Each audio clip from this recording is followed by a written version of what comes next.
ప్రపంచంలో అత్యధిక ఉష్ణోగ్రతలు ఉన్న పట్టణాల్లో భీమవరం 42వ స్థానంలో ఉండడం చాలా ఆందోళనకరమని, దీనంతటికీ మానవ తప్పిదాలు ఎక్కువ కారణంగా కనబడుతున్నాయని భీమవరం ఎస్ఆర్కేఆర్ ఇంజనీరింగ్ కళాశాల ప్రిన్సిపల్ డాక్టర్ కెవి మురళీకృష్ణరాజు, కళాశాల నీరు పర్యావరణ విభాగం శాస్త్రవేత్తలు doctor P Raghuram, doctor T రాంబాబులు పేర్కొన్నారు.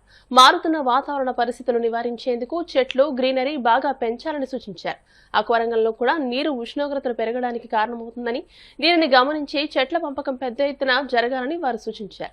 అపార్ట్మెంట్ కల్చర్ బాగా పెరిగినందున చెట్లు, మొక్కలు పెంపకం తగ్గడం వలన కూడా ఉష్ణోగ్రతలు పెరగడానికి కారణమవుతున్నాయని పేర్కొన్నారు. కాలువల పక్కన, కాలువగట్లపైన కూడా కాంక్రీట్ కల్చర్ పెరగడం కూడా ఉష్ణోగ్రతలు పెరిగి ఆందోళన కలిగిస్తుందని పేర్కొన్నారు. దీన్ని కొంతైనా తగ్గించడానికి ప్రజల చేతుల్లోనే ఉందని, ఏసీల వాడకాన్ని కొంత తగ్గించి, ప్లాస్టిక్ వినియోగం తగ్గించి గ్రీనరీ పెంచితే మంచి ఫలితాలు వస్తాయని చెబుతున్నారు. వడగాల్పులు, ఎండలు మనం అంతా చవి చూస్తున్నాం. మొత్తం అత్యంత 50 పట్టణాలు బాగా ఉష్ణత లోనవుతున్న పట్టణాలు తీసుకుంటే మన భీమవరం 42వ స్థానంలో ఉంది. అంటే యాక్చువల్లీ మన గోదావరి డెల్టా అండి. పూర్వం ఇక్కడ చల్లగా ఉండేది, ఇది ఈస్ట్ గోదావరి. వేరే రాతి ప్రదేశాలు వేడిగా ఉండేవి. కానీ మనం ఎందుకు ఇలా అవుతుంది అనేది ఇప్పుడు ఆలోచించాలండి. చాలా ఇప్పుడు ఇది టైము. ఎందుకంటే ఒకటి, పూర్వం ఇక్కడ అగ్రికల్చర్ ఎక్కువ ఉండేది, అగ్రికల్చరు, చెట్లు అన్నీ ఎక్కువ ఉండేవి. ఇప్పుడేమో ఆక్వా కల్చరు అవన్నీ వచ్చినాయి, అదొక కారణం. ఇంకోటి ఏంటంటే చెట్లు మనం బాగా నాటట్లేదు. ఇంకోటి ఏంటంటే అంత కాంక్రీట్ చేసేస్తున్నామండి. రోడ్స్ కూడా ఈ డ్రైన్ టు డ్రైన్ కాంక్రీట్ చేసేస్తున్నారు. చేయకూడదు, అటు వదలాలి, అటు ఇటు కూడా కొంచెం వదిలి ఆ మట్టి వదిలితే నీళ్లు అక్కడి నుంచి భూమి రీఛార్జ్ అవుతుంది. అలాగే అందరూ కూడా ఇంకుడు గుంటలోటి చేయాలి. ప్రభుత్వం తరపు కూడా చెరువులు, గుంటలు కూడా బాగా తవ్వాలి. మొక్కలు నాటడం ఒకటే కాదు, ఏదో నాటుతున్నాం దాన్ని ఏదో ఫోటో తీసుకుంటున్నాం అనేది కాకుండా ప్రతి వాళ్ళు మొక్కల్ని నాటడం, సంరక్షించడం చాలా ముఖ్యం. అప్పుడు ఏంటంటే CO2ని అవి అబ్జర్వ్ చేసుకుంటాయి, వాతావరణాన్ని మొత్తం బ్యాలెన్స్ చేస్తాయండి. ప్లస్ ఇప్పుడు ఈ వేడికి ఏం చేస్తున్నాం, అందరూ కూడా ఒక్కొక్కళ్ళు 3 ఏసీలు 4 ఏసీలు వేసుకుంటున్నాం. మళ్ళీ వాతావరణం వేడికి అత్యంత కారణం అండి, ముఖ్యమైన కారణం. ఇప్పుడు ఇలా నడుపుకుంటున్నాం అంటే నెక్స్ట్ ఇయర్ ఇంకా చవి చూడాల్సి వస్తుంది. చేత మనం అందరం కూడా ఇప్పుడు ఆలోచించి బాగా మొక్కలు నాటడం, అన్ని కాంక్రీట్ ఫుల్గా చేయకుండా వదిలే నీరు మళ్ళీ భూమిని పీల్చుకుని భూమి రీఛార్జ్ అయ్యేటట్టు చేయటం, ఇంకా ప్లాస్టిక్ వినియోగం కూడా తగ్గించడం, వాతావరణం కాలుష్యం అవడానికి అదో కారణం. బాగా ఇప్పుడు ఆక్వా కల్చర్ అంటే ఇప్పుడు కల్చర్ మారింది, మనం ఏమి చేయలేము. కానీ వ్యవసాయం ఎక్కడ చేయగలిగితే అక్కడ చేయటం, ఇవన్నీ చేసి మనం అంతా ఇప్పుడైనా ఆలోచిస్తే నెక్స్ట్ తరానికి మంచి వాతావరణాన్ని ఇవ్వగలం. ఏదో మనం వేరేదేదో ఇచ్చాము అనేది కాకుండా నెక్స్ట్ తరానికి కూడా మనకు వచ్చిన వాతావరణాన్ని ఇవ్వటం అత్యంత ముఖ్యం. మన అందరం ఆలోచించి ఇప్పుడే మొదలు పెట్టాలి.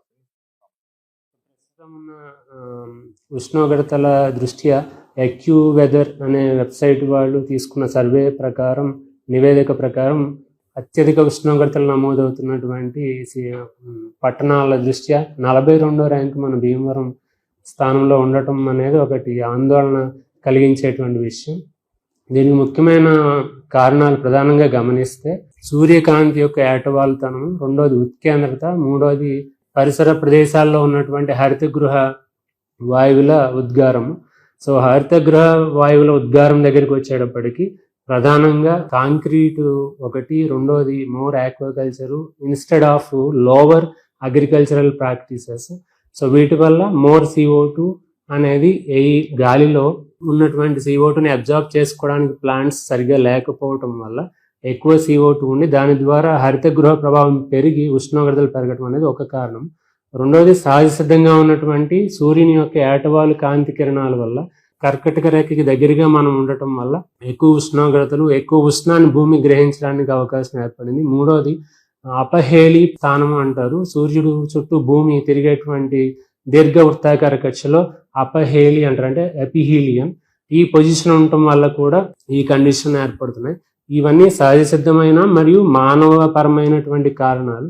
ఎక్కువగా భీమవరం పరిసరాల్లో ఎక్కువ ఉష్ణోగ్రతలు రికార్డ్ అవడానికి కారణం ఏంటంటే స్థానికంగా ఉన్నటువంటి green house gases, locally available more automobile exhaust leading to much more హరితగృహ ప్రభావానికి కారణం అవుతున్నాయి. సో వీటిని నివారించాలి అంటే పచ్చదనం పట్టణంలో ప్రతి వాడ, ప్రతి వీధి కూడా పెంచగలిగితే ఈ హరితగృహ వాయువుల్ని అవి పీల్చుకొని ఆక్సిజన్ లెవెల్స్ ని పెంచి తద్వారా ఉష్ణరాశి తగ్గేటువంటి అవకాశం ఉందని తెలియజేసుకున్నాను. అందరూ అనుకూలంగా స్పందించాలి. మనం అనుభవిస్తున్న తీవ్రమైన ఎండలు, వడగాల్పులకు ప్రకృతి మాత్రమే కారణం కదండి. మనం మన పరిసరాలను, మన పట్టణాలను, నగరాలను నగరీకరణ, సౌందరీకరణ పేరుతో కాంక్రీట్ కుంపట్లుగా మారుస్తున్నామండి. సో దీన్ని అర్బన్ హీట్ ఐలాండ్స్ అంటారు. రోజు రోజుకు పెరిగిపోతున్న కాంక్రీట్ కట్టడాలు వేడిని బంధించి అనేకమైన ప్రజల ప్రాణాలు బలిగొంటున్నాయి. తాజా నివేదికలను పరిశీలిస్తే 2 తెలుగు రాష్ట్రాల్లో, ముఖ్యంగా ఆంధ్రప్రదేశ్, తెలంగాణలో ఇప్పటికే 100 మందికి పైగా ప్రాణాలు కోల్పోయారండి. ఇది మానవ నష్టాన్ని కలిగించడమే కాకుండా ఈ తీవ్రమైన ఎండలు, మళ్ళీ వడగాల్పులు, డైలీ వేజ్ వర్కర్స్, అలాగే డెలివరీ బాయ్స్, ట్రాఫిక్ పోలీసులు వంటి వారి జీవనోపాధి పైన కూడా తీవ్రమైన ప్రభావం చూపిస్తున్నాయి. ప్రతి ఏటా తీవ్రమైన ఎండలు, వడగాల్పుల ప్రభావం వల్ల 247 బిలియన్ పని గంటల సమయాన్ని మనం కోల్పోతున్నామని ది ల్యాండ్సెట్ నివేదికలు తెలియజేస్తున్నాయండి. సో దీనికి పరిష్కారం కోసం అంటే ఏసీ గదుల్లో ఏసీ ఆన్ చేస్తే పరిష్కారం వస్తుందంటే కాదు. ఎందుకంటే ఏసీలు కూడా ఒక రకమైన వాతావరణానికి నష్టం కలిగించే పరికరాలు. దీనికి ప్రత్యామ్నాయంగా మనం కూల్ రూఫ్ టెక్నాలజీని అవలంబించడం, అలాగే urban gardening, urban greening, vulnerable heat ప్లేసెస్ని ఐడెంటిఫై చేసి ప్రభుత్వం వాటిని గ్రీన్ ప్లేసెస్ కింద మార్చడానికి చర్యలు తీసుకోవాలి. ఈ రోజు మనం తీసుకునే శాస్త్రీయ నిర్ణయాలే రేపటి భవిష్యత్తును నిర్ణయిస్తాయి. ఇందులో భాగంగా ఎస్ఆర్కే ఇంజనీరింగ్ కాలేజ్ ఉన్నత పర్యాప్త అభియాన్ ద్వారా చుట్టుపక్కల గ్రామాల్లో ప్రజలకు అవగాహన కల్పించడం కోసం మొక్కలు నాటడం కార్యక్రమం, పరిసరాల పరిశుభ్రత, వాతావరణంలో వచ్చే మార్పుకు అనుగుణంగా తీసుకోవాల్సిన జాగ్రత్తల గురించి అవగాహన కార్యక్రమాలు నిర్వహించారు.